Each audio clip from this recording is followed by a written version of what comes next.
If you don't like math but still love magic tricks, then this is your kind of magic. Ever tried sorting a messy pile of cards? Let's dive into 4 fun ways to do it with sorting algorithms. First up, bubble sort.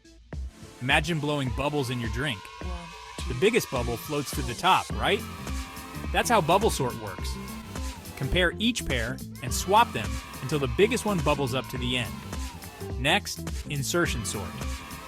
Think about sorting your hand of cards.